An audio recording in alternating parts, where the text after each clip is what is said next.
Низкий поклон. Здравствуйте.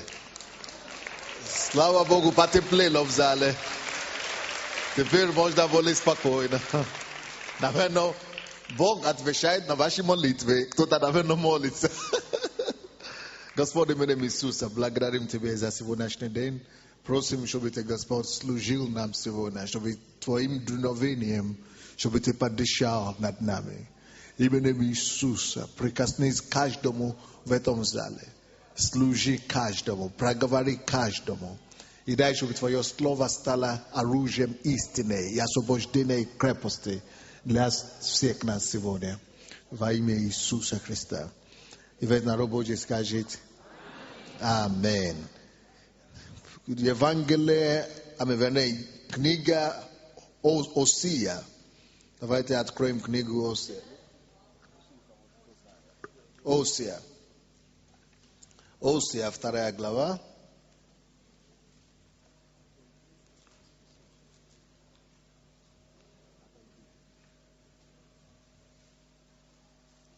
Осия, 2 глава.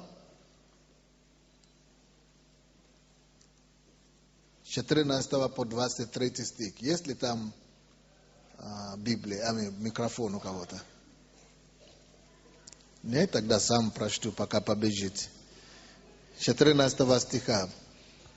«Посему вот и я увлеку ее, приведу ее в пустыню, и буду говорить к сердцу ее, и дам ей оттуда виноградники ее, и долину Ахор, преддверие надежды. И она будет петь там, как в дни юности своей, и как в день выхода своего из земли египетской. И будет в тот день, говорит Господь, ты будешь знать меня, муж мой, будешь звать меня, муж мой. И не будешь более звать меня Ваали. И удалю имена Ваалов от уст ее, и не будут более вспоминаемы имена их. И заключу в то время для них союз с полевыми зверями и птицами небесными, и с промескающимися по земле, и лук, и меч, и войну истреблю от земли той, и дам им жить в безопасности, и обрушу тебя мне вовек, и обрушу тебя мне в правде и в суде, благодати и милосердии, и обрушу тебя мне в верности, и ты познаешь Господа. И будет тот день, я услышу, говорит Господь, услышу небо, и оно услышит землю, и земля услышит хлеб, и вино, и елей, аси услышат Израиль, и посею ее для себя на земле, и помилую непомилованную. Alright? И скажу не моему народу, ты мой народ. И он скажет, ты мой Бог.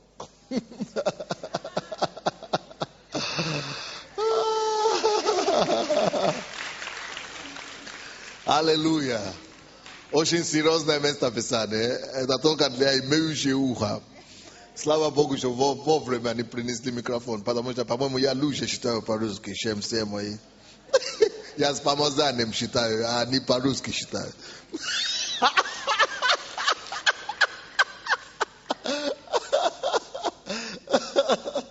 Я проповедую сегодня на тему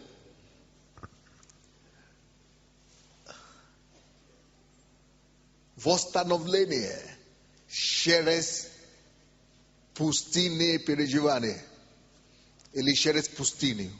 Восстановление через пустыню.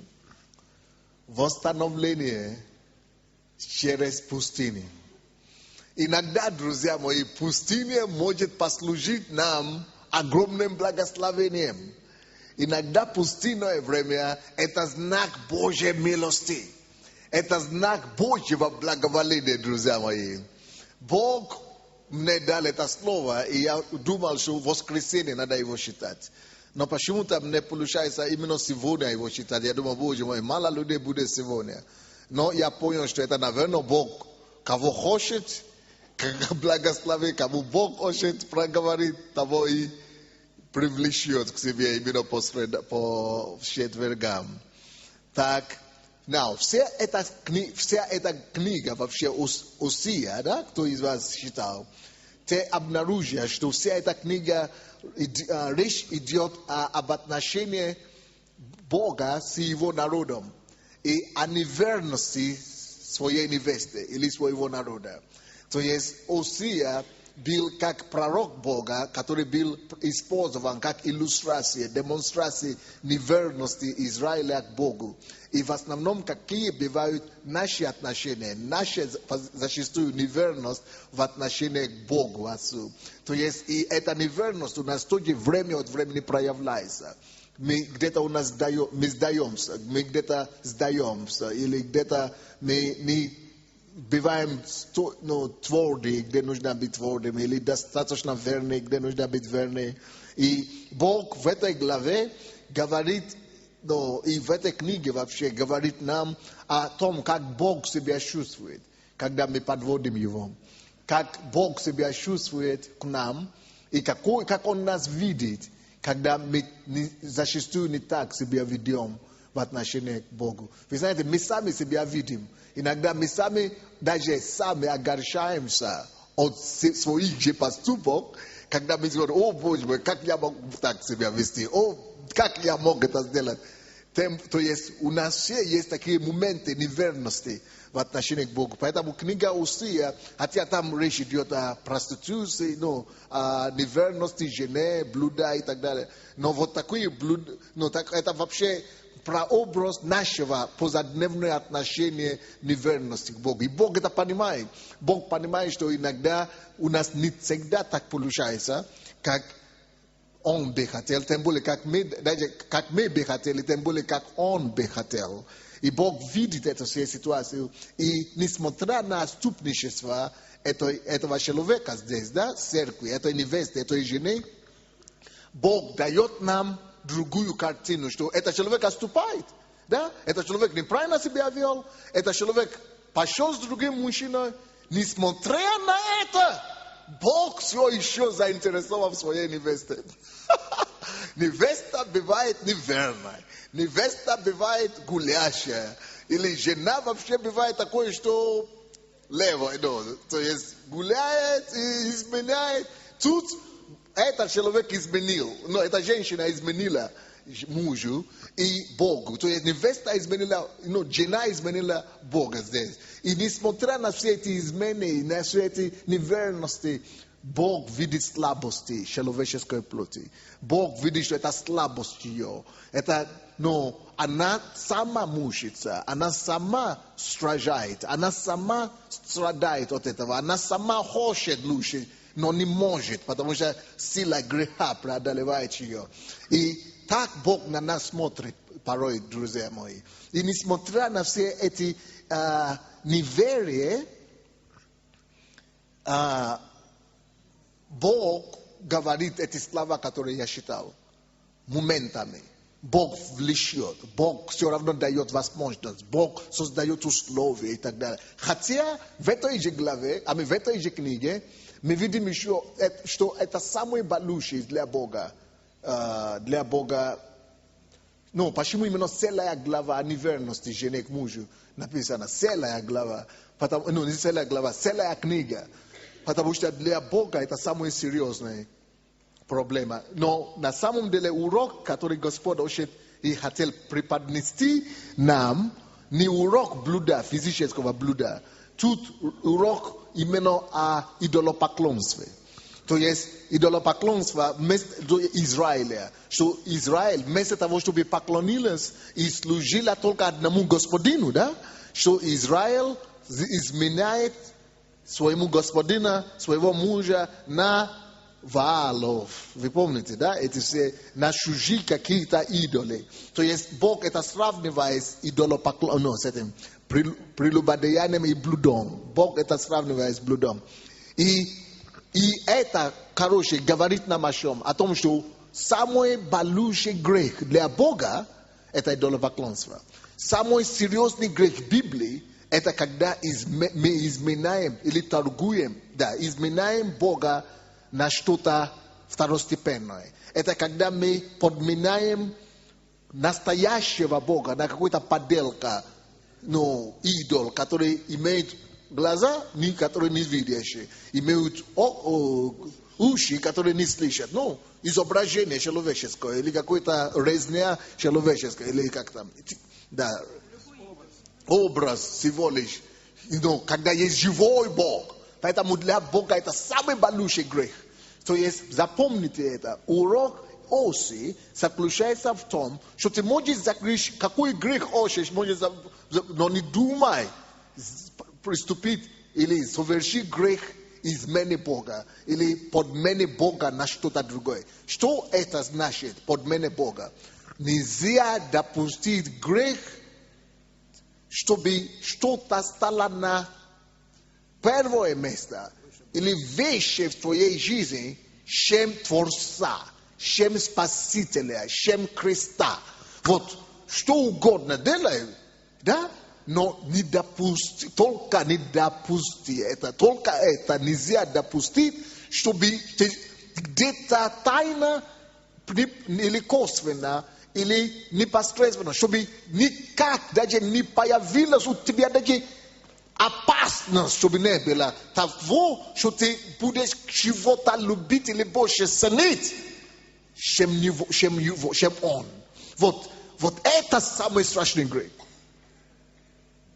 Вот это измена Бога живого, его верности на что-то, потому что все остальное, то, что мы можем больше всего любить больше, чем него, это как идолы, это дело человеческое, это сотворенное. Как можно любить сотворенное вместо Создателя? Как можно подменить Создателя на созданное им же? Как можно говорить, вот, допустим, девушка здесь, хорошая у тебя куртка, мне нравится, такое оригинальное творение. Видите, какое красивое какое шуба или что это? Шуба, да? Видите, какое красивое шуба у нашей девушки?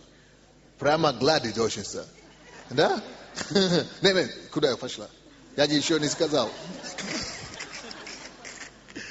Это то же самое, если я восхищаюсь этой шубой, да?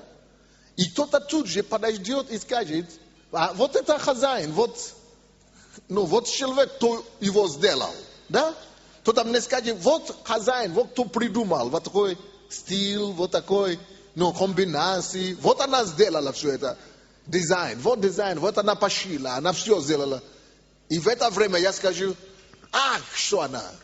Вот главное. Если я это сделаю, это большая обида будет для нее. Потому что она творила это ее творчество. Она выразила себя в этом творчестве. И творение намного хуже, чем Творца. Творец может делать еще лучше. Он может еще, это всего лишь часть ее. Как ты можешь теперь говорить, что это не то, она не то. Вот главное это всего лишь чуть-чуть маленькие капельки идеи, всего лишь идея, одна всего лишь идея, сравнение с тем, кто она есть целостно. Вот как Бог себя чувствует. Это то же самое, что ты видишь мой костюм и говоришь, какой галстук упался, а на меня не обращай внимания. То это то же самое, что на нее, то же самое, сказать, что куртка у тебя, а на нее вообще не смотрит. Это нехорошо, так нельзя делать. Вот так и же с Богом, спасибо. Так же и с Богом, когда мы начинаем чем-то восхищаться, больше него, это ревность мы вызываем у Бога. Поэтому исход, 20 глава, как раз в 10 заповедей Бог очень сильно выступает против вот измены, вот такой измены, вот такой неверности к нему, вот такой идолопоклонства с 1 стиха по 4 стих. Так, исход. Но что это обозначает? Бог, вы знаете, мы зачастую проповедуем за грех то, за грех того. Но самый страшный грех в глазах Бога, это когда мы подменяем любовь к Нему, и мы заменяем, это незаметно происходит, я хочу вам сказать. Это незаметно происходит. Это больше всего происходит даже иногда не намеренно. Иногда это происходит даже именно из-за того, что мы слишком расслабились где-то. И зачастую, и слава Богу за этот кризис, потому что именно во время этого кризиса я понял, что многие люди из нашей церкви, благодаря благополучию, которое наступило, да, благодаря благословению, которое наступило, многие наши уже где-то настолько расслабились до такой степени, что уже не Бог на первом месте. Допустим, люди уже на ночной никогда не пойдут, или на какое-то молитвенное собрание не пойдут. Комфорт становится выше приоритета, чем самого Бога. Это получается, что я больше, потому что если я ищу свой комфорт, и я это уже дорожу больше, чем него, чем он, значит грех. Вот это грех идолопоклонства. Вот против чего Бог выступает. Вот то, чего он ненавидит, он не любит. Вот это уже есть измена для него. Или иногда, вы помните, как мы сначала с вами только что покаялись, да? Все рванули в церковь, ходили, бежали в церковь, да? Никто не хочет. Даже если мы по делам или по случайности мы где-то пропускали служение, да, или не получилось, как-то жалели об этом, как-то тебе плохо, что как это я могу пропустить служение, не могу пропустить все. То когда потепление это приходит, и комфорт это приходит, ты уже пропускаешь, тебе самому уже даже не хочется ходить, зачем, я уже ты уже ищешь повод, чтобы где-то что-то не пропустить из служения. То раньше обижался, что тебя не взяли в служение. То теперь то самому ищешь, чтобы тебе уже уговаривать нельзя, чтобы в служение пойти. То есть вот эти подмены, это вещи, которые претендуют на место Бога. Это есть вещи, которые есть сотворенные. Вроде бы сам Бог тебе это дал, комфорт это. Сам Бог тебе дал это благословение. Сам Бог тебе дал это условия, благословение, финансы. И теперь из-за сотворенное, из-за его же благословения тебе, он стал на втором плане, на второй план. И почему это слово, мне очень важно было, чтобы это слово максимум людей слышал. Потому что Бог нас выведет, мы потом пройдемся по этому слову, да? Мы послушаем, что у Бога еще есть планы, как нас восстановить. И Бог будет еще больше денег, больше процветания, чем мы когда-то видели.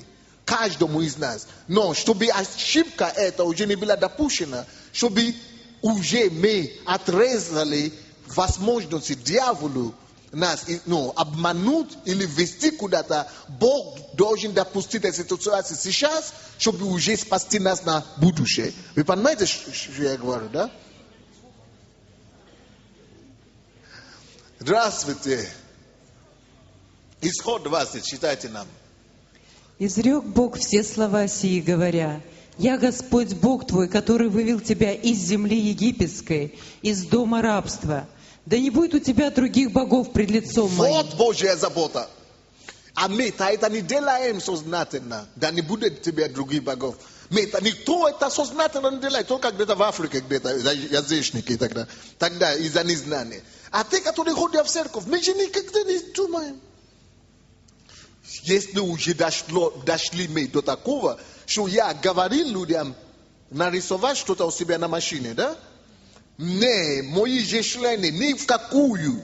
Они еще мне говорят, это что, напортит машину?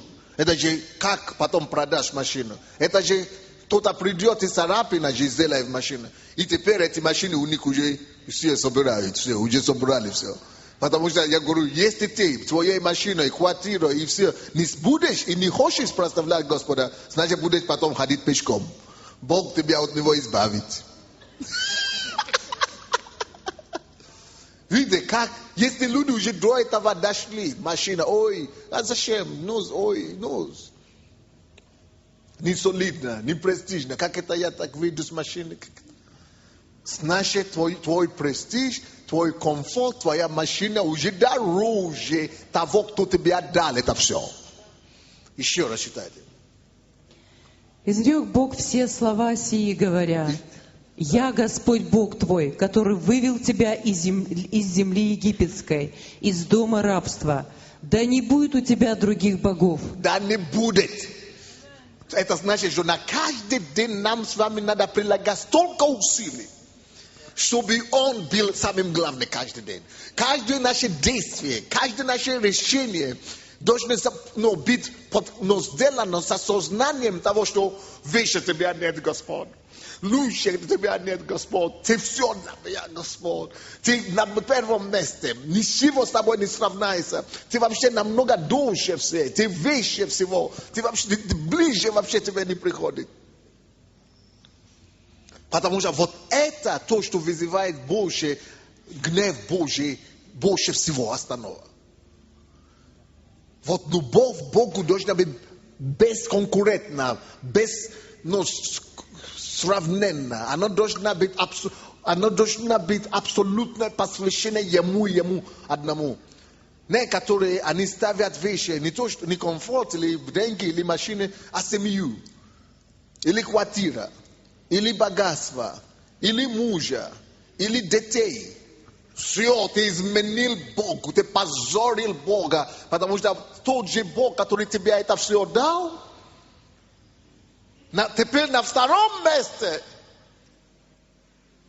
теперь на второй план, только потому что Он тебе эти детей дал, только потому что Он тебе этого мужа дал, эту жену дал, теперь сам виноват получается, что Он тебе вообще дал. Лучше ему сказать вообще, лучше мне не давай ничего вообще. Этого, чтобы ты только, чтобы твое место никто не занял. Вот, если теперь кризис Бог допустил, не важно, вы через кризис проходите или не проходите, кризис вас касается или не касается, запомните, в любом случае, Бог, если вас не касается, Бог дает вам урок. Посмотри, вот чем ты можешь закончиться. Вот что тебе придется пройти. Вот через чего тебе придется пройти. Если ты это сейчас не поймешь. Если даже ты начинаешь думать. Вы знаете, как мы начинаем думать больше о таких благословениях, о таких, как хорошо, эту сделку сделаю, прокрушу, вот это будет. Вот эти все фантазии, это и показатель есть, что все. Уже унесенным ветром, уже все, мы с вами уже улетели, уже ушли, уже он на второй план. Конечно, это благодаря Богу, конечно, это слава тебе, Господи. Но это уже косметика. Это все уже косметика, ребята. Самое главное, если источник твоей радости уже стала, никогда не думала, что я смогу столько денег. Своей жизни держа в руках. Это же мое, это же мне столько осталось. Это уже стало источником твоего наслаждения. Это уже стало источником твоего восхищения. Это уже утешение твое уже не от Господа. Уже не Господь утешение твое, уже не Господь твоя любовь, уже не Господь твоя это самое, то, что тебя полностью радует. А что-то иное, это проблема. Проблема, значит все, уже подмена произошло там внутри. Оно же происходит без кола-кола. Без этого объявления войны приходит. Оно еще тебе не приходит, что я уже пришел сохранить твое сердце. Нет, в том-то и дело. Она должна быть лестью. Она должна быть так сделана незаметно, чтобы ты думал, что еще все в порядке. Я же еще хочу в церковь. Конечно, все в порядке. Я же еще это самое. Десятину даю. Хотя уже тяжелее становится. Но ничего, хотя бы как-то еще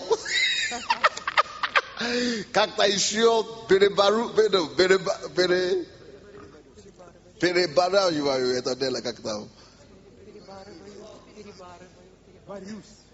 Борюсь и побеждаю это дело искушение время от времени. Перебарываюсь.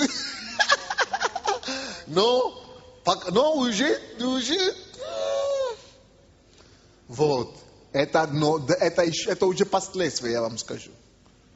А туда уже раньше влезло это искушение, это проблема, что мы увлечены больше, не им, но мы увлечены больше наслаждением, радостью того, что мы получаем от него, то, что нам удается иметь. Это уже становится больше источника нашего восхищения. Хотя мы еще служим Богу. Больше того, но радость сердца больше от того, что это же скоро и квартиру могу купить. И такую машину можно поменять. Да, слава, аллилуйя. Эй, аллилуйя. На служение, благ Господь, но не Божья благости тебе дает эту радость уже, а квартиру, которую он дал, машину, которую он дал. Конечно, я могу теперь благодарить, слава Богу. Но уже не он изначальная радость, источник радости. Уже не он корень этой радости. Уже не он, уже подмена произошло. Да, считайте.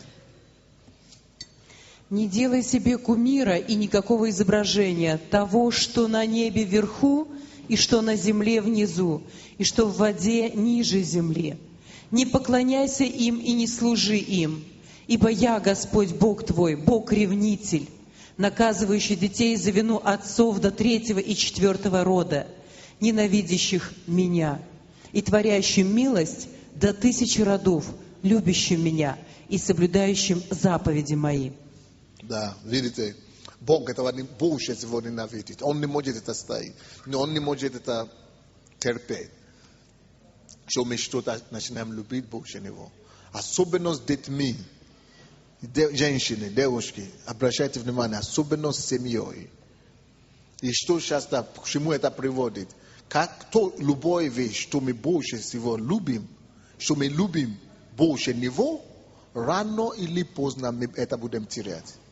Все, чего мы будем любить больше него, если это деньги или это комфорт, могу вам с вами поспорить, это комфорт куда-то уйдет. Как-то она исчезнет. Что тебя радует, что радовало сердце. Вот, признайте, что больше всего радует сердце, потеряйте, если не он. Если это муж, этот муж загуляет, он пойдет к соседке, я вам точно скажу. Или коллеги на работе. Этим детям исполнится 18. И они скажут, мама, вообще, отойди от меня вообще, заткнись, мама. Это трагедия, когда дети начнут вот так на родник родителей.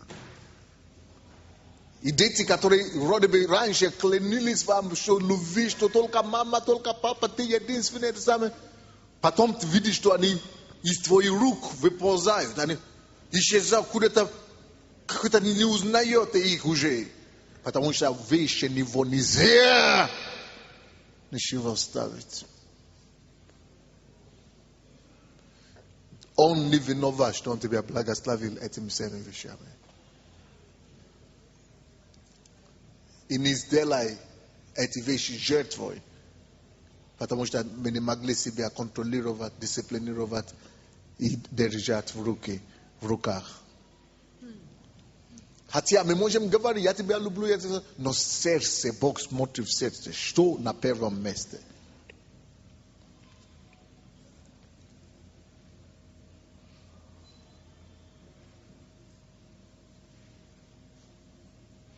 13 стих, это Осия, 2 стих. Осия, 2 глава, 13 стих. 13-14 стих. Нет, сначала 13 стих.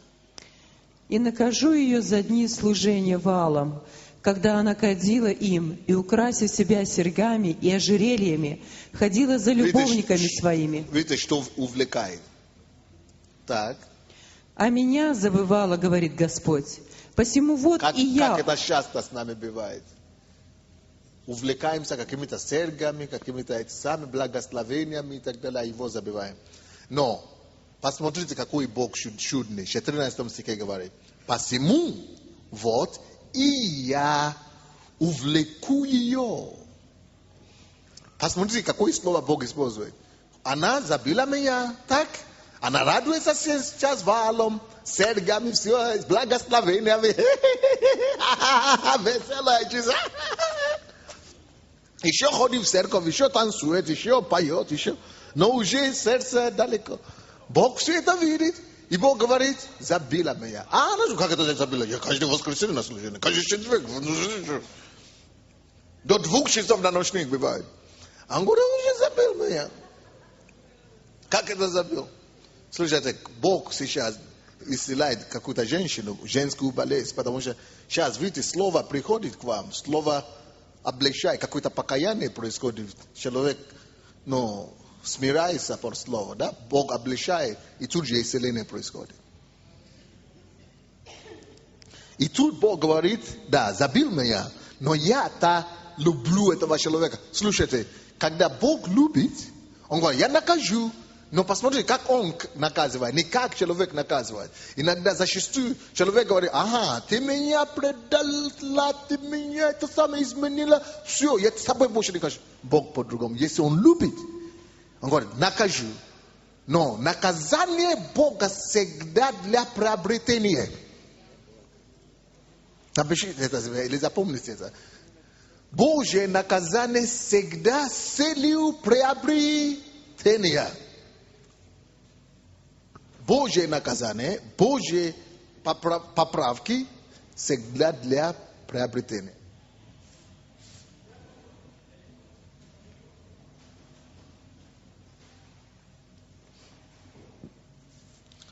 Поэтому в 13 стихе говорит, накажу ее за дни ее, это самое блуждание, так? И тут же в 14 стихе, каким образом он накажет? 14 стих. Тем, кем, чем и накажет. Как накажет?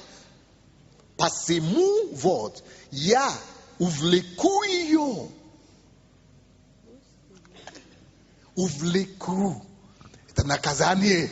Увлеку ее. Приведу ее в пустыню. Пустыню. Увлеку и приведу в пустыню. Оказывается, что когда Бог увлекает, когда Бог загоняет пустыню, да, позволяет пустыню прийти, позволяет человеку попасть в пустыню, оказывается, что это метод, один из методов увлечения Бога. Или как, да? Увлечение. Это один из методов, как Бог привлекает к себе. Привлекает к себе, или как лучше? Привлекает к себе. Он говорит, что я завлеку, я затяну ее, я найду способы. Пустыня, друзья мои, это проявление Божьей любви. Поэтому, братья и сестры, находящиеся в пустыне, радоваться. Братьям, сестрам, находящимся в пустыне, что? Радоваться. Еще раз. Братьям, сестрам, находятся в пустыне. Радоваться. Потому что это Бог увлекает и привлекает, загоняет, завлек в пустыню. Потому что пустыня, там это место сухости. Там меньше отвлечения. Там отвлекающий моментов мало. Только там можно ваше внимание затронуть. Только там внимание можно... Там уже нету больших дерев и больших листьев. Пустыня на то и пустыня. Все голая, пусто. Один. нет уже отвлекающее это самое. Слава тебе, Господи, за пустыне! Вот, когда Бог устраивает человеку пустыню, это способ увлечения, завлекания, привлечения человека к Богу. Посему вот и я увлеку ее. Через проблем, через обстоятельства увлеку ее. Потому что, да, пустыня, листья сухие отпадают, деревья высыхают, реки высыхают, все высыхают, и тут вроде бы лишается чего-то, да? Лишается всего блага, лишается всего доброты, лишается всего. Вот именно в этом лишении и есть, оказывается, Божье, доказательство, Божье увлечение. И он говорит, увлеку ее в пустыне. Это значит, это в этом потере этого всего и есть проявление Божьей заботы и Божьей любви. Поэтому, кого Бог завлекает, увлекает в пустыню, это не есть знак ненависти или невосприятия. Это есть знак Божьей огромной любви, доказательство Божьей огромной любви. Увлеку ее и приведу ее в пустыню. И буду говорить сердцу ее. Приведу ее в пустыню и буду говорить сердцу ее. Приведу ее в пустыню, потому что только в состоянии пустыни человек опять может начинать меня слышать. Помните, как мы говорили несколько месяцев тому назад, что голос Божий надо искать. Бог создает нам такие ситуации, чтобы мы искали его в голос. Я сам лично больше молюсь сейчас, чем когда-то молился. Потому что проблемы, слава Богу за пустыню. Больше всего для уединения, чем когда-то. Почему? Проблемы, слава Богу за проблемы. Потому что это знак Божьей любви, чтобы завлечь нас в свои объятия, своей любви, своем поцелуе, в своей груди, и чтобы мы там могли услышать голос его. То я буду говорить уже не в голове его, через проповеди, зачастую. Все то, что он говорит, это только в голову приходит нам. Но он будет в пустыне, это не, она пропускается мимо головы, прямо в сердце идет. Он говорит, буду говорить сердце ее. Буду говорить сердцу ее. Не прямо, потому что пустыня доходит, что доходит так, как ни при каких условиях. Раньше другие говорили, пророчествовали, не так доходит. Но благодаря пустыне хорошо доходит. И поэтому пустыня не всегда есть знак того, что Бог кого-то не любит. Посмотрите все Библии. Все, кого Бог очень хорошо дорожит и сильно любит, он допускал, чтобы они попали в пустыню. Моисей, когда он убил этого египтянина, да? Он поступил неправильно. Хотя Бог его любит, Бог имеет план для него, но благодаря планам Божьим для его жизни, Бог не мог его оставить на свободе, как он был. Бог завел его в Мадианскую пустыню. И там он воспитал его, и благодаря пустыне он смог стать освободителем. И потом Бог его вернул в место его предназначения. Но благодаря урокам пустыни он уже не потерялся там. Илья, когда Бог хотел его сильно использовать, завлек туда в пустыне. После этого Бог мог его вернуть на место. Даже Иисус, потому что пустыня это не знак Божьей ненависти, не восприятия, это знак Божьей любви. Бог даже Иисуса, он сначала жил с родителями, работал столяром, но чтобы начинать великое из его служения, чтобы Бог мог доверить ему большое, чтобы Бог ему доверял огромное, которое потом станет ключом к спасению человечества. Даже его надо было загнать в пустыню. Не потому, что он загрешил, а потому что пустыня нужна была, чтобы Бог, он больше еще слышал голос Бога, чтобы Бог мог говорить сердцу его, чтобы Бог мог дать ему инструкции такие, которые уже не позволят миру его увести куда-то. Поэтому Малахи, 3 глава, со 2 по 5 стихи. Испытания, трудности. Это все хорошо. Огонь хорошо для золота, потому что она очищает золото и позволяет качество блести золота еще больше обнаружиться. Считайте. Вот я посылаю ангела моего, и он приготовит путь предо мною, и внезапно придет в храм свой Господь, которого вы ищете, и ангел завета, которого вы желаете. Вот он идет, говорит Господь Саваоф. И кто выдержит день пришествия его, и кто устоит, когда он явится? Ибо он как огонь расплавляющий, и как щелок очищающий. И сядет переплавлять, и очищать серебро, и очистит сынов Левия, и переплавит их, как золото и как серебро, чтобы приносили жертву Господу в правде. Тогда благоприятно будет Господу жертва Иуды и Иерусалима, как во дни древние и как в лета прежние. И приду к вам для суда, и буду скорым обличителем чародеев и прелюбодеев, и тех, которые клянутся ложно. До 5. То есть это все Божье проявление любви, проявление заботы Божьей. Я в этой все испытания всегда говорю Бога: Господь, загни нас,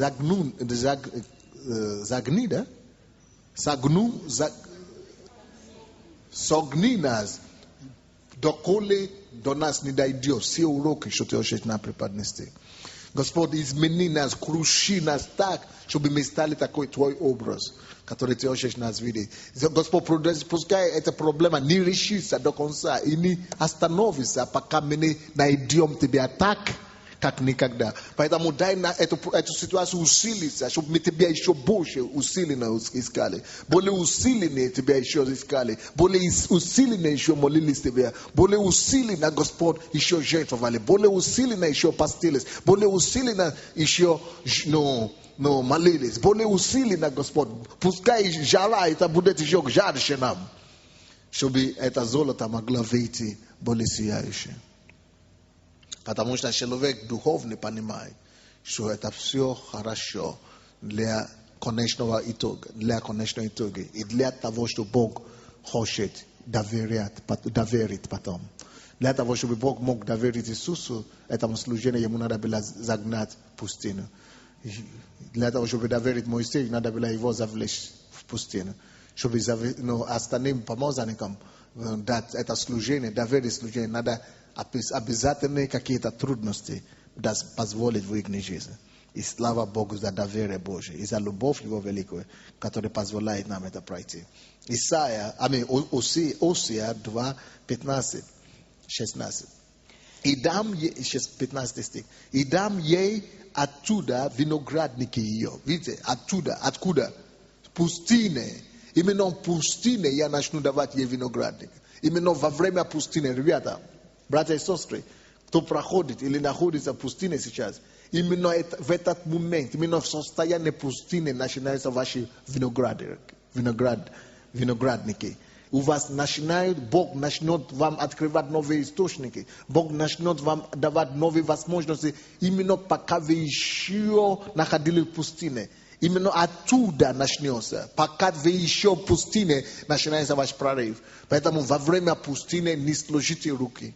Во время пустыни не расслабляйтесь. Не попадайте в другой комфорт, в другую зону комфорта. Во время пустыни ищите Бога, молитесь. Ищите лицо Его. Во время пустыни сделайте что-нибудь. Ищите бизнес, ищите дела, ищите новые какие-то предложения, ищите новые какие-то контракты. Потому что именно оттуда виноградники, Бог даст виноградники ее и долину Ахор. Именно в долине, пока вы еще в долине, все это начнется. Преддверие надежды. Пустыня – это преддверие надежды. Пустыня – это преддверие надежды. Скоро будет надежда. И она будет петь там. Начни петь еще в пустыне. И уже сейчас в пустыне должна начинаться ваша победа. Вы должны начинать видеть благое, что Бог дает. Потому что если вы в состоянии петь в пустыне, значит, вы поете не о Мерседесе уже. Вы поете не о джипе уже. Вы поете уже не о квартире. То вы помните, да, что до пустыни нам радовали, что, о, это же сделка такая будет, это же такой день, ты этим радовался. А теперь, когда ты в пустыне этого нету, если ты в состоянии, этого пустыня, значит, это уже сделки нету, или не получается плюс, может быть, даже минус получается, пустыня конкретно. Если ты в этом пустыне будешь петь, значит, все, Бог тебя закалает так, что ты уже все, ты уже в него влюбился заново. Ты уже все, он стал для тебя центр жизни опять. Это уже все, значит, ты уже сейчас поешь без ничего, значит, когда у тебя уже все будет, ты можешь смотреть на это все и не замечать их. И будешь все равно петь, когда их не было в пустыне. Ты будешь смотреть, и это уже не будет источник твоей радости. Это уже не будет источник твоего утешения. Ты теперь поешь чисто, потому что ты и в пустыне пел, без ничего. И теперь, когда оно все есть, ты на них не смотришь. Ты смотришь на то, почему ты пел в пустыне.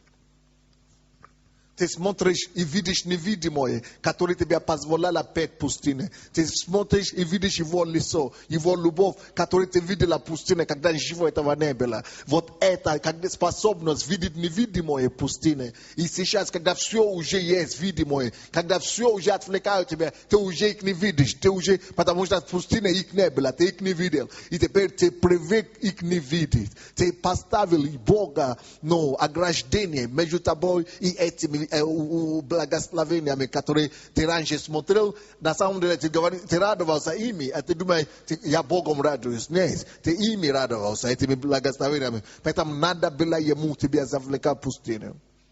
Чтобы ты в пустыне научился наслаждаться Богом, чтобы Он стал твоим наслаждением, чтобы Он стал твоим удовольствием, чтобы Он стал причиной, почему ты поешь, почему ты встаешь утром, чтобы Он стал твоей действительно благодатью и благословением. Непонятно, что мы говорим. И она будет петь там, пустыня будет петь, как в дни юности своей. Помните, когда мы только что с вами, что такое день юности? Когда мы только что покаялись, когда мы только что пришли, мы тогда, даже некоторые не хотели уже ходить на работу, даже ничего уже не хотелось, вообще, лишь бы с ним, да? Лишь бы в церковь. День юности, это изначальная любовь, это первая любовь, то есть это день должна восстановиться. И пустыня это для этого, чтобы мы возродили это все утерянное, чтобы эту первую любовь. Поэтому я сейчас проповедую эту проповедь. И говорю, если вы пропустите этот шанс восстановить ваши отношения, вашу первую любовь, я уже не знаю, тогда Богу придется вас вообще куда-то забросить или вообще о вас забить. Поэтому вот этот период испытания, надо воспользоваться им. Надо это время воспользоваться так, чтобы оно пошло вам на пользу, чтобы вы действительно научились сейчас, именно в состоянии пустыни, больше найти его и больше приблизиться к нему так, чтобы это стало для вас источником, чтобы эта пустыня стала источником для вас, чтобы эта долина, вы нашли источника отношения с ним, чтобы вы научились сейчас радоваться, сейчас петь, сейчас его любить, чтобы, потому что некоторые сейчас время испытания, да? Они говорят, это мне так, поскольку касается, это мне не касается, это мне все хорошо. Как они еле-еле так, так они до сих пор еле-еле. Но именно те, которые сейчас будут превратить свои пустыни в источник, и в свои долины в источники, именно они, потом Бог им может доверять. Потом все это благо, и все это призвание, и все это доброту, потому что он знает, что они уже прилепились к нему опять. Они уже научились на него смотреть, им радоваться. Они уже восстановили первую любовь. Они уже его научились обнимать в нищете, и никогда ничего нету. Так что теперь Бог уже не боится доверять им больше.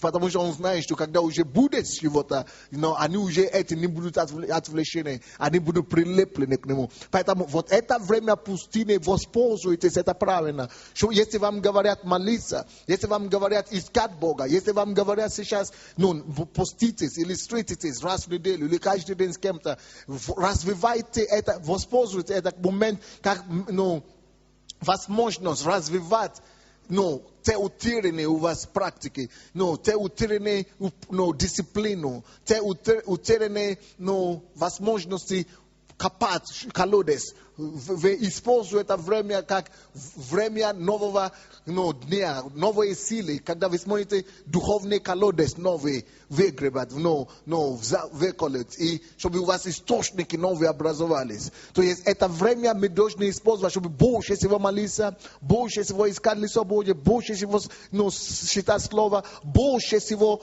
находить наслаждение в Боге, больше всего приблизиться к Нему. Именно во время кризиса это шанс нам, чтобы потом, когда мы видим, Бог мог доверить нам более серьезные вещи и не бояться, что мы не дисциплинированы или не научены. Пускай эта пустыня сработает на пользу нам, научит нас быть, возвращаться к месту юности нашей, когда мы не имели ничего и радовались все равно. Вот.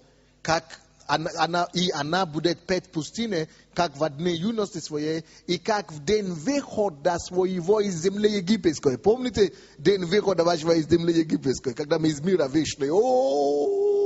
Летали сюда в церковь. Некоторые из вас, вы хотели целовать все на улице. Вы хотели все обнимать. Вы хотели поднимать руку прямо на улице и кричать, и орать на весь автобус. Вот, Бог хочет это состояние вернуть нам. Бог хочет это все вернуть. И благодаря пустыне. Именно благодаря пустыне это все возвращается. И поэтому и написано, что эта пустыня, Бог не смотрит на него как на страшное дело. Бог смотрит на него так и говорит, я увлеку ее. Приведу ее пустыню. Увлеку, приведу. Потому что Бог знает, чем эта пустыня закончится. Бог знает истинное предназначение пустыни. Бог знает истинную пользу пустыни. Я книгу написал «Пустыня в своей жизни». Один из моих первых книг. Кому-то надо найти эту книгу еще раз. И заново прочесть.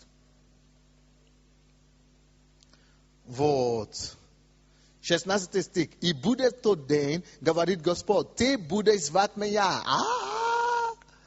муж мой, и не будешь более звать меня Ваали, Господин, или как-то, просто Бог, Господин, а тут уже интимность появится, близость появится. Будет вот именно пустыня. Мы приближаемся к Нему как никогда. Уже не просто Господь далеко, Господин, Ваали, это Господин. Господин, это далеко где-то там. Ну, я тебя знаю, да, спасибо за все. Это пустыня, время, чтобы назвать его муж мой. А с мужем как ты общаешься? Не далеко так, Господи. Нет, близости, близи, интимность. Вот это и должно быть у нас. Чтобы это время пустыни стало время близости с Богом, к Богу. Время, когда мы так приближаемся к Нему, что никогда так близости не бывает. Разве это не чудный Бог? И удалю имена валов, это те богов, видите? Это те серги, то, что раньше было на первом месте у нас. Из уст, от уст ее, и не будут более вспоминаемые имена их. Для нас это уже не все, это уже не актуально. Да, деньги будут приходить, да, финансы будут приходить, сделки будут приходить, но они для тебя уже инструмент, бумага. Это уже не дороже бумаги, это уже не дороже средства. Это как микрофон, который ты используешь, ты его не влюбляешься в микрофон. Или костюм, который ты уже наношен. Ты уже все приходит. Твое сердце, это уже просто как инструмент. Твое сердце уже не прилеплено к этому. Ты уже свободен, ты над этим. У тебя ты увлечен другим, ты влюблен в другое. Ты другим вообще живешь. Разве это не здорово? И тогда, когда такая любовь у нас произойдет, друзья мои, с Богом, да? Когда такое отношение появится у нас с Творцом, когда пустыня производит такой результат в нас, когда Бог это увидит, что наша любовь возобновлена к Нему, и что все, мы удалили от себя все валов и все то, что заняло место Его в себе, как что Он теперь стал наша любовь, наш муж и наша близость, тогда Бог что Он начинает делать? 18 стих. I zaključił w to время для них союз полевыми зверями.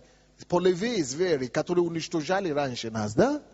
В пустыне. Вот эти вещи, которые загнали нас в пустыню. Вот эти вещи, которые уничтожали нас. Вот эти половые звери, Бог заключит их союз с ними. То есть Бог решит все наши проблемы. Эти половые звери, это те милиции, это прокуроры, которые нас тягивают, это банки, должники, долги наши, это все.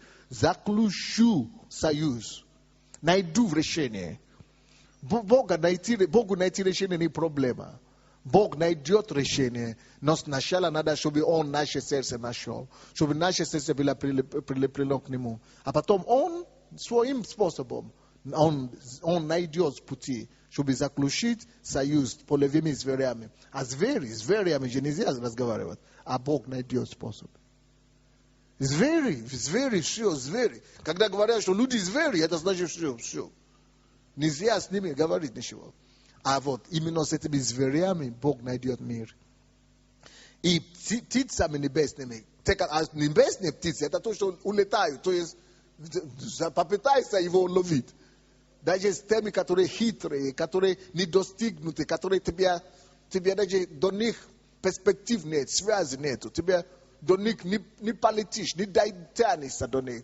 Это те, которые выше тебя стоят, что у тебя возможности нету. Связи не хватит. Ты не знаешь, как решить этот вопрос. Он заключит совет и союз с тобой, с ними. И с примескающимся помнили, и тогда будет у тебя мир, потому что лук и меч, и войну, и среблю от земли твоей. Боже мой. Неужели он может быть такой четко так говорит? Неужели Бог может быть такой прекрасный, чтобы десятку так сказал? Что все войны прекратятся. И оружие войны, это то, что уничтожает, то, что приносит, это лук, это меч, это то, которые неприятности приносят вам, это долги эти, звонят вам, квартиру соберем, плати каждый кредит, это все, вот это все оружие войны. Он говорит, заключу, или как он там сказал, и среблю от земли твоей, и дам им жизнь безопасности, жить безопасности. Ай! Я не знаю, как вам это не взрывает, это слово Божье, это явно. То есть он истребит все оружие войны. Все то, что используется сейчас, чтобы вам причинить какие-то боли. Все, что используется как оружие, инструменты, чтобы как вас беспокоить, вывести себя. Надо, если бы я был на вашем месте, я бы взял это место Писания, я бы взял пост на неделю или на несколько дней, я бы просто промаливал это место Писания в отношении себя и церкви, и все. Я бы говорил, эти все оружия, которые войны, которые дьявол использует, это мои кредиторы, это мои кредиты, это мои долги, это мои, это самые, вот это меч, это лук, это, эти все оружия, которые он использует, Бог истребит, говорит. Но после того, как наше сердце уже найдено в нем, после того, как Бог видит, что все, мы увлечены им, после того, как он увидит, что да, он уже недалек от нас, он теперь мой муж, после того, как он увидит, что да, мы больше уже стремимся к нему, что мы уже поставили его выше всего, тогда он дает слово, что это он сделает. Истребить из твоей земли и дать вам жить уже безопасно в земле своей. И обрушу тебя мне вовек. Когда ты уже обрушишься с ним, уже нет проблем. А Бог, он хозяин всего. Ты уже становишься хозяин всего, у тебя все это благословение, это все богатство, но тебя уже не трогает. Уже не трогает. Ты в нем влюблен. Ты им увлечен. Ты в него влюблен. И обрушу тебя мне в правде. Видите? И в суде. Благодати и милосердии. Видите, какие главные качества станут, выйдут на первое место. На первое место уже не выйдет, не наживо. На первое место выйдет не просто как кого-то перекрутить, кого-то обмануть, кого-то дурить, кого-то схемы какие-то, которые полулегальные или нормальные, которые обманут. Уже совсем другие качества станут на первом месте для тебя. Для тебя самое главное уже будет вот верность Божия. В это самое главное будет уже правда Божья, праведность. Ты уже влюблен в праведности. Влюблен не только в Божьей праведности, в том, чтобы видеть Божий суд на земле. Божий суд для тебя превыше всего. Божья благость для тебя превыше всего. Божья милость и милосердие превыше всего для тебя. Вот это именно Божьи характеристики, плоды духа. Это то, что ты уже хочешь. И даже если у тебя есть эти богатства и ресурсы, ты уже используешь их, чтобы искать именно благость, чтобы искать именно правду, именно праведность Божию, чтобы искать именно Божьи милости, благости и так далее. Ты уже используешь это все как платформы, чтобы искать Его царство и вещи царства Его. А так мы раньше говорили на словами, а тут это уже твоя истинная отение и естество твое это требует.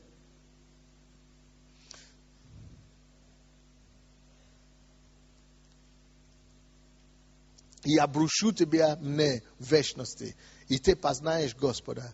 И будет в тот день, я услышу, говорит Господь, услышу небо, и оно услышит земля. То есть это будет связь с тобой и небом. Бог будет слышать твои молитвы автоматически. Он будет делать то, что ты просишь. У тебя будет авторитет на небе, авторитет на земле. Бог тебя поставит на такой авторитет, что ты еще не успеваешь открывать свои уста. Бог уже делает. И земля услышит хлеб. То есть, видите, к чему это приводит? Это приведет к процветанию и изобилию. Потому что когда твои отношения духовные возобновлено, представьте себе, к чему это приводит. И земля начинает давать хлеб, и вино, и елей, и услышат Израиль. И ты начнешь быть благословение. И церковь будет авторитет у тебя в церкви. Израиль начнет тебя слушаться. Земля начнет тебя слушать, повиноваться. То есть судьба великая ждет. Огромное благословение ждет будущее. И посею ее для себя на земле. И помилую не помиловавших. Вроде бы нельзя уже помиловать нас, да? Вроде бы уже отошел так, что уже все. Уже шанса нету. Нет, потому что если мне удастся ее завлечь в пустыню, и она будет делать то, что я говорю, все, я помилую ее. Все, она восстановила свое сердце, свое отношение, все. Даже не помилованную будет помилованная. И скажу не моему народу, что ты мой народ. И он скажет, ты мой Бог. Видите, чем это все закончится? Вот это пророческое проповедь о том, чем это закончится для всей нашей церкви. Чтобы вы знали. Почему-то я хотел это очень, чтобы вся церковь его слышала, эту проповедь. Но вот это пророчество. Вам надо его купить, слушать по 10 раз, потому что будет изобилие в этом доме. И для тех людей, которые пройдут эти все процессы, эти все шаги, эти все моменты, вы увидите, чем это закончится. Это будет просто невероятное, невидимое, абсолютно неописуемое благословение и благодать, которое придет через это откровение. Да благослови вас Господь. Давайте сейчас сами будем все молиться, кричать Богу, что Господь, все. Я отказываю от всего то, что меня отвлекало. Все, что меня в сторону увело. Боже, я отвергаю от всего. И я призываю Тебя, увлеки меня, Господь. Увлеки меня, Господь. Увлеки меня, Господь. Только Ты. Ничего больше мне не надо. Только Ты, Господь. Только Ты, Господь. Только Ты, Господь. Отец, мы благодарим Тебя, мы благодарим Тебя, мы благодарим Тебя за Твой дом хлеба. Мы благодарим Тебя, Господь, за Твое присутствие. Мы благодарим Тебя за Твое Слово, Господь. Мы благодарим Тебя, Господь, что Ты выводишь Твой народ из Египта через пророка. Мы благодарим Тебя за это пророческое проповедь. Мы благодарим Тебя, Господь, потому что Ты показываешь нам путь. Ты показываешь нам концовку, Господь. И, Отец, мы обращаемся к Тебе. Мы возвращаемся влюбляемся в Тебя, Господь. Мы еще раз влюбляемся в Тебя. Влюбляемся в правду, влюбляемся в суть, влюбляемся в Твое Слово, Господь. Мы говорим сегодня, увлеки нас, увлеки нас, Господь. Мы принимаем восстановление через пустыню. Мы благодарим Тебя за особое время, которое мы проходим сейчас. Мы благодарим Тебя за эти испытания. Благодарим Тебя за эти трудности, потому что они помогают нам искать и находить Тебя, Господь. Они помогают нам еще раз влюбляться в Тебя. Они помогают нам возвращаться. Скажи Богу, Господь, восстанови меня. Восстанови меня, Господь. Пустыня это. Не дай мне пропустить эту пустыню. Восстанови меня, Господь. Восстанови меня в это время. Восстанови мою первую любовь. Восстанови мое сердце, мое отношение с Тобой. Господь, восстанови истощенную любовь. Прежнюю любовь мою к Тебе, Господь. Восстанови меня, Боже. Дай мне Тебя найти в этой пустыне. Пусть эта пустыня сыграет благо мне. Пусть эта пустыня, Господь, сыграет мне пользу. Пойдет мне на пользу. Пусть она пойдет мне на пользу, Господь. Дай мне Тебя найти. Приблизься к Тебе, как никогда, Господи. Найти Тебя, как Создателя. Найти Тебя, как Творца. Найти Тебя, как Бога невозможного. Найти Тебя, как Эл-Шадай. Найти Тебя, как Иегова Ниси, Иегова Рафа. Боже, открой нам глубину в Тебя во время трудностей. Увлеки нас, Боже. Увлеки нас. Даже пустыню, куда хочешь, куда угодно. Увлеки нас. Куда ты захочешь, мы пойдем. Куда ты захочешь, завлеки. Увлеки нас. Близко с Тобой. О, единство с Тобой. Интимное место с Тобой. Завлеки нас, Боже. Боже, мы сокрушаемся. Боже, мы ищем лица Твоего, Господь. Боже, мы держимся за Тобой, за Твое Слово, за Твою правду. Измени нас, измени нас. Отвергайте все идолов.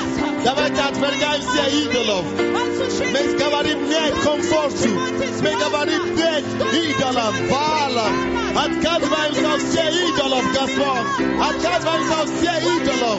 Все обманы дьявола, все обманы плоти, все обманы разума, все обманы благословения. Отвергаем, отвергаем, Господь. Отвергаем, Господь. Все обманы, все отвлечения именем Иисуса. Все увлечения наши, все наши прелюбодеяния, освободи нас от них, Боже.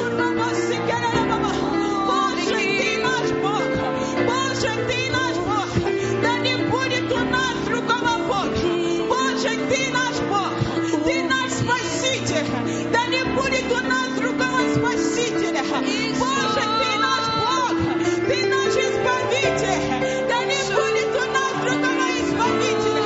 Ты единственный, Ты один у нас, Господь. Мы отказываемся от других надежд, мы отказываемся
приближаемся к Тебе, Господь. Привлечь нас.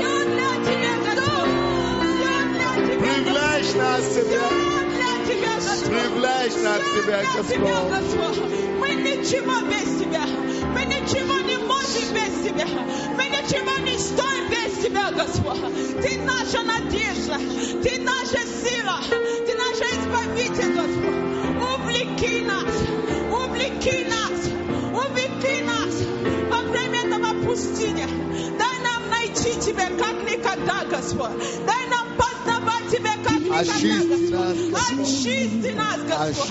Научи нас найти Тебя, Господь. Мы отдаем Тебе. Мы отдаем Тебе все, Господь. Мы отдаем Тебе все то, что мы имеем. Мы отдаем Тебе все то, что мы имеем, Господь. Мы отдаем Тебе все то, что мы имеем, Господь. Ты наше имение, Господь. Ты наше сокровище, Господь. Ты наше богатство, Господь. Ты наше богатство, Господь. Превозносим Тебя, Иисус. Превозносим Тебя, Отец. Слава Тебе, Господь. Слава Тебе, Иисус. Аллилуйя Тебе, Господь. Аллилуйя. Да, Иисус. Мы ничего не хотим. Без Тебя ничего не хотим. Никуда не хотим идти без Тебя, Господь. Если Ты не пойдешь с нами, мы не хотим идти, Господь. Мы нуждаемся в Тебе, Господь. Да, Иисус. Да, Господь. Да, Господь. Да, Господь. Без Тебя жизнь наша пуста, Господь. Мы никуда не хотим идти. Если Тебя там не будет, всегда хотим быть с Тобой, Господь. Всегда хотим чувствовать Тебя. Всегда хотим видеть Тебя, Господь. Всегда хотим видеть Тебя рядом, Господь. Нуждаемся в Тебя, Господь. Мы смотрим Тебя, Господь. Открывай небо. Открывай небеса. Открывай небо. Открывай небеса. Говори нам, Боже. Говори нашему сердцу. Прямо сердцу говори. Прямо сердцу моему скажи. Прямо сердцу говори, Боже.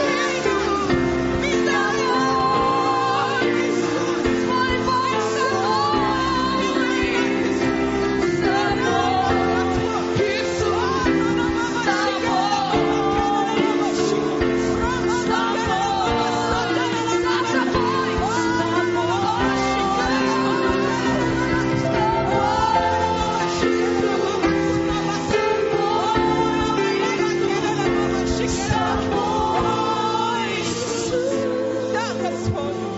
Увлеки нас с Тобой, Господь. Мы сокрушаемся Пойте эту пред песню еще раз громче, чтобы было слышно самого нашего.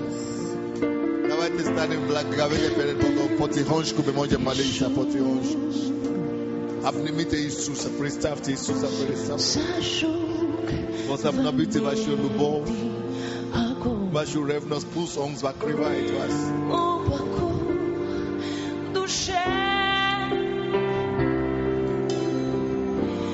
Господь, служу Тебе во всем.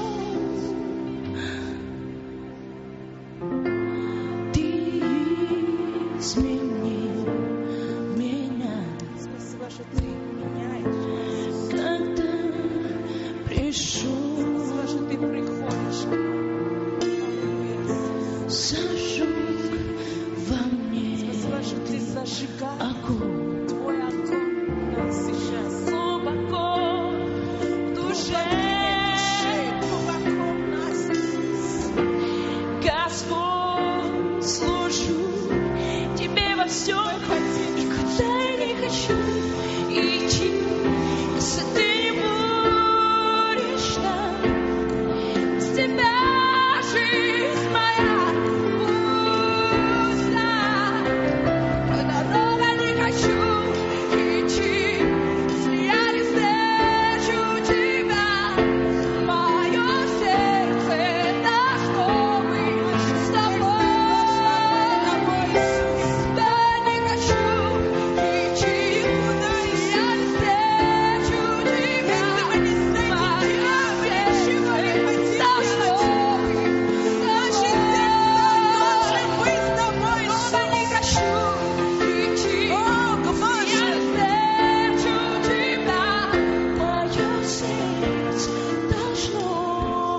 Наши сердца должны быть с Я не тобой. хочу идти без твоей любви, без твоего прекрасного Мы отдаемся имени. тебе, Иисус.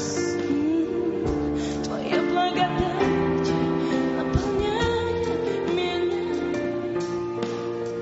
Я не хочу идти без твоей любви, без твоего прекрасного имени. Нуждаемся в тебе, Господь. Нуждаемся в твоей любви, Твоя благодать в твоем прикосновении, наполняет меня. в твоей благодати, в твоем оправдании, Куда я не хочу в твоем идти, подтверждении, Иисус. если ты не будешь там. Мы никуда не хотим идти, Без тебя если жизнь тебя не будет там. моя пуста. Без тебя жизнь наша пуста.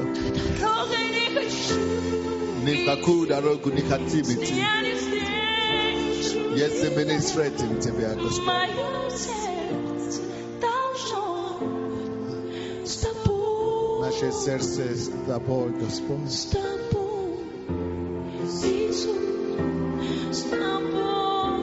Привлеки наше сердце, проговори нам прямо в сердце наше.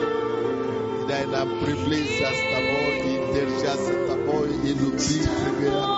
И в объятия тебе быть всегда, и только тобой утешаться, и увлекаться, утешаться, Господь. Слава тебе, Господь. Господь, я благодарю тебя за твой народ сегодня. Приведи нас на другой уровень освящения. Приведи нас на другой уровень любви и отношения с тобой. Приведи твой народ, Господь, к твоим ногам, место объятия тебя, Боже. Господь, яви себя нам заново, по-новому, Господь, свеже. Господь, накрой нас такой твоей рядностью, такой твоей славой, такой твоей рукою, чтобы, Господь, мы были увлечены тобою, чтобы мы обнимали тебя, чтобы мы слышали твои слова прямо нашим сердцам. Дай нам силу искать тебя, дай нам силу, Господь, быть увлеченным тобой, как в этом кризисе, в этом пустыне, как никогда. Дай нам найти тебя лично, дай нам, Господь, соприкасаться с тобою.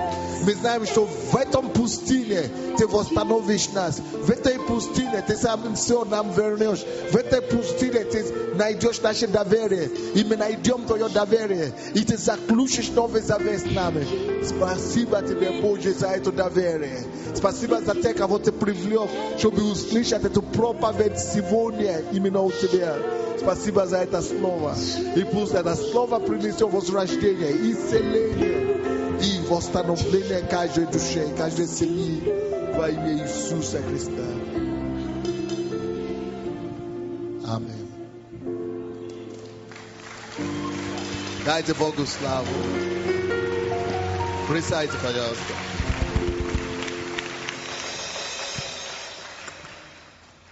Буду молиться за нужды, пока мы будем молиться. Если у кого-то будет свидетельство или слово, подойдите. Господи, в имя Иисуса, молимся за эти все нужды, запрещаем все проблемы, которые здесь находятся, постанавливаем исцеление, освобождение, прикосновение Божье каждому, именем Иисуса Христа. Аминь. У кого второй микрофон? Да. Я хочу засвидетельствовать. Фактически все, что Громче, пастор Саде говорил, случилось со мной год назад. Так случилось, что у меня произошел паралич правого лицевого нерва, и я оказался в больнице. И 3 недели я там был, и врачи пытались восстановить мне нерв, но у них ничего так и не получилось. И я не мог понять, почему я там оказался. И Бог мне начал говорить, что я тебя сюда увлек в пустыню, чтобы говорить к сердцу. У тебя есть идол, от которого ты не можешь избавиться. И вся твоя христианская жизнь, ты считаешь, что это нормальная вещь, от которого ты не можешь никак избавиться. И я вам скажу, что это на самом деле была пустыня, когда я находился в невропатологии, и со мной и больные на голову, и там белочку ловят, и там вонь страшная, и я просто не мог там находиться в этой комнате. И все, что мне оставалось делать, это молиться и искать Бога. И вы знаете, самое удивительное, что я никогда не думал, что то, что мне Бог показал, это может быть идолом. это любовь к спорту, то есть спорт вообще в целом. Я профессиональный баскетболист в прошлом. И вся моя жизнь, верующая и до покаяния, это постоянная погоня за информацией, спорт. И это настолько меня увлекало. Это еще ладно, надо было сразу выйти, уже поздно. Это Настолько еще меня- ладно, когда это что-то такое спорт. А когда это есть твое призвание, В данном когда случае, это есть вообще, твоя семья, а когда это есть, служение, а когда это есть то, к чему ты призван, это еще страшнее. ведь на самом деле, что я понял, ведь идол это подмена Бога. Это то место, куда ты приходишь отдохнуть. Я себя называл так: я хочу посмотреть передачи спортивные, мне нужно отдохнуть чуть-чуть, я устал от жизни, я прихожу сюда. А фактически это было место утешения.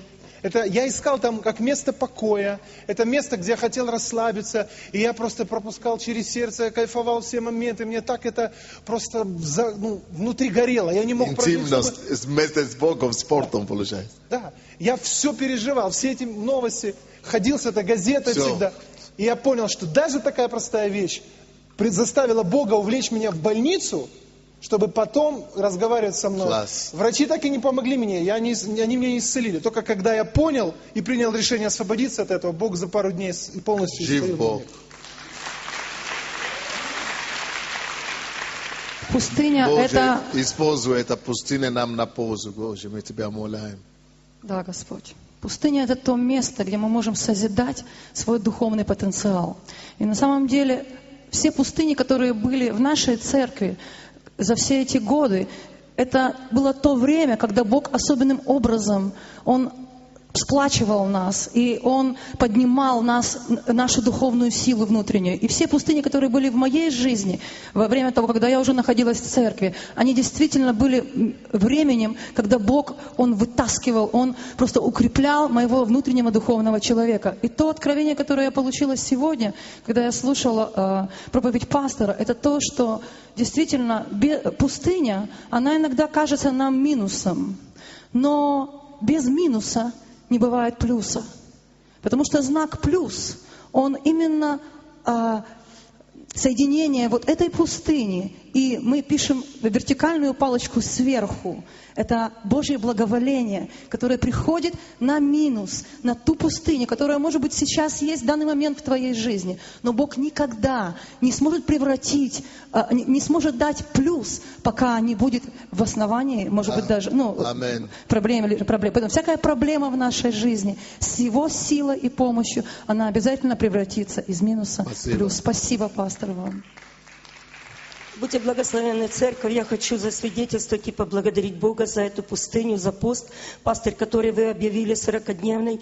Благодарю Бога за послушание, которое благодать. Возьмите себе, какой день недели вы будете поститься. Да, за те молитвы, которые мы взяли, молиться за пастыря Сандея ночные. И, пастырь, скорее это слово к вам. Во вторник ночью, у нас с часу до 3, с 12 до 3 молитва нашей группы. Во вторник, зная, что в среду у вас встреча, как бы вроде бы же надо молиться за встречу, а я, Дух Святой, не я, молился за международное ваше служение.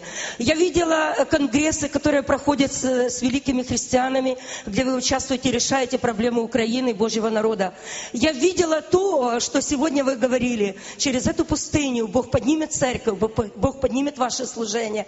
И я, когда с лидером созвонилась, подтверждение. Так что, церковь, благодарите Бога. Вы знаете, я ликую и радуюсь. Я благодарю Бога за эту пустыню. Я благодарю Бога за этот пост. Я благодарю Бога, что я в этой церкви, который ищет меня лицо Божье искать. Бог так и вложил мне на сердце, что во время этого пустыни, когда мы ищем лицо Бога и молимся, и постимся, эти молитвы надо обязательно совершать. Усиленно. Эти посты надо обязательно совершать. Почему?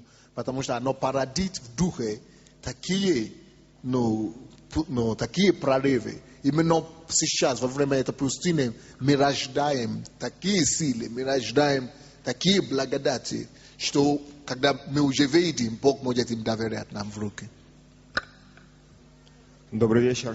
Я помню, пастор, вы как-то сказали, что какая-то такая общая тема была, что вот эти люди, которые попали, да, они фактически первыми пошли, первым заходом. Я думаю, что потом, может быть, еще будут, но мы уже будем закаленными. Вот. Я знаю, что очень много, допустим, есть вещей, которые, надо честно признаться, что они еще влекут к себе, если честно сказать. Очень много зависимостей. Страх потерять то, страх потерять это, страх. И вообще, я думаю, что в Киеве это очень сильно присутствует. И от этого страха идол города, Бог может освободить. Чтобы вообще наше сердце не прилепилось ни к чему. У меня ничего нет, только Он. Именно когда мы дойдем до этого состояния, у меня ничего нет, ни служения, ни квартиры, ничего. Он только. Когда мы ничего уже не боимся терять, кроме Него, тогда мы готовы освободиться. Да, вот фактически на сегодняшний день у меня нету ни квартиры, ни денег, которые были, фактически кроме того имущества, которое есть, да. И я не говорю, что это легко, но приходится искать Бога, приходится идти дальше, жизнь продолжается. Когда ты Его найдешь, Он вернет 10 раз больше. Спасибо. Да, спасибо. Аллилуйя. Мы были на ночной молитве у Олега Машковского на Владычестве. И вот я молился, мне пришло откровение. Пастор говорил, что церковь в 2009 году должна пережить рождение новое. И мне пришло откровение о том, что родиться должна церковь. Вот он мне говорит, скажи церкви, отвергни себя, возьми свой крест и следуй за мной. То есть вот он сейчас ждет от нас, чтобы мы вообще для себя больше ничего не искали, чтобы мы именно жаждали Его. И тогда вот именно будет яркий прорыв новый. Он хочет дать массовое обилие финансами для того, чтобы мы как можно больше людей привели именно в этом году. И он говорит, себя вообще отвергнись полностью. Потому что пока ты не Я об этом сейчас пишу книгу, пастор. Да, пока ты себя не отвергнешь, ты не сможешь принять то, что Бог хочет доверять. Спасибо. Аминь. Как будет называться книга, ты еще не знаешь? Рождение. Хорошо, мы запомним, чтобы когда выйдет, мы могли купить. Спасибо, пастор. Я вроде как вернулся 10 лет назад, правда. И тот, кто не был 10 лет назад, вот представьте себе, что вот такие проповеди они и были. Каждый день. Каждый раз. Спасибо большое, пастор. Я вижу и чувствую, что Бог говорит через вас, кричит. И просто многие из вас, может быть, забыли, чему радоваться нужно на самом деле. Радуйтесь не тому, что бесы вам повинуются, не тому, что вы зарабатываете много, а радуйтесь, что ваши имена записаны в книге жизни. И сейчас эта проповедь возвращает нам ценности, истинные ценности, которыми нам нужно жить на самом деле. Поверьте, что можно быть счастливым без жены, можно быть счастливым без денег, можно быть счастливым без квартиры. И это Бог хочет доказать нам сегодня. И лучше остаться без квартиры, лучше остаться без жены, лучше остаться без детей, лучше остаться голым и босым, но чтобы имя Твое было записано на небесах. И поверьте, что это крик Бога, это вообще глаз Бога сегодня для церкви, для того, чтобы никто не погиб. Ну все спаслись. И это глаз ко спасению. Бог таким образом спасает вас. Он говорит, все это пройдет, это пройдет, это пройдет. Одно только должно остаться. Это твое спасение и твоя жизнь вечная на небесах. Аминь. Спасибо, пастор. Церковь, добрый вечер. Знаете ли, когда не было кризиса, когда еще мало кто играл на долларах, когда еще никто не думал, что это может случиться, я реально выживал. Вот кто меня знает из молодежи, то есть, я работал как все, то есть, получал зарплату, там, платил за квартиру, все такое. И получается, что когда кризис наступил, то есть в это время я осознал, что, вообще, все забрали, все, как бы, и вроде бы молились, вроде бы все, но пришло время, когда я молился, я, углубился в слово, и был ко мне один звонок, и меня пригласили быть директором филиала НУГБЭС. Аллилуйя. Представляете? Хотите, я почитаю стих по теме? Пастор, хотите? Быстрее только. Он без названия. За Иисусом мы идем. Нас ничто не разлучит. Пустыней все переживем. Восстановление наступит. Но Бог печалится, ревнует, когда народ в измене. Забыл он Бога и не служит, и все заботится о теле. В приоритете стал не Бог, а лишь земные блага. Народ народ. Ах, как он мог себе, не Богу слава. О Бог, Ты милосердный, щадящий, даешь возможность всем восстать. Господь единый, говорящий, я не устал Тебя спасать. Господу Богу своему поклоняйся, служи Творцу и без измен. Но если допустил, покайся, иди к тому, кем ты рожден. Аминь. Поэтому я хочу, чтобы кто-то сделал объявление, как у вас молитвы идут, и пастор, чтобы кто еще не подключился, подключился. —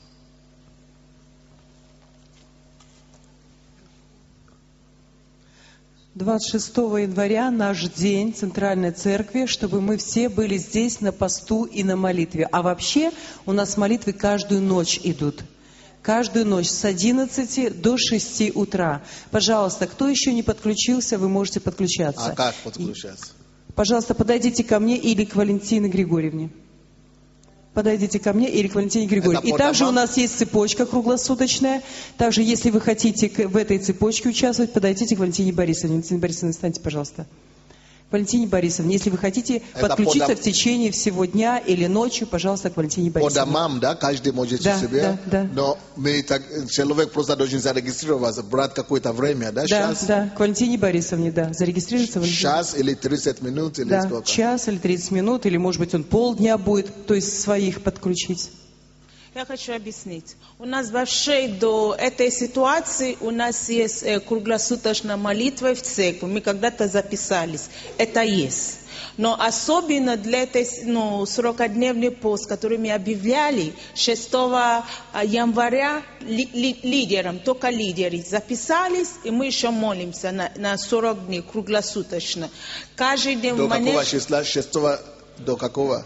До 14 февраля, но, наверное, мы продлим до годовщины. Но мы пока, до 14, да, настройте себе до годовщины. В основном записались лидеры, это было на лидерском собрании. Но у вас и так и есть. День, когда мы еще это делали в Центральной Церкви до того. Так что, если вы не знаете, когда вы молитесь, просто подойдите к Валентине Борисовне или к своему лидеру.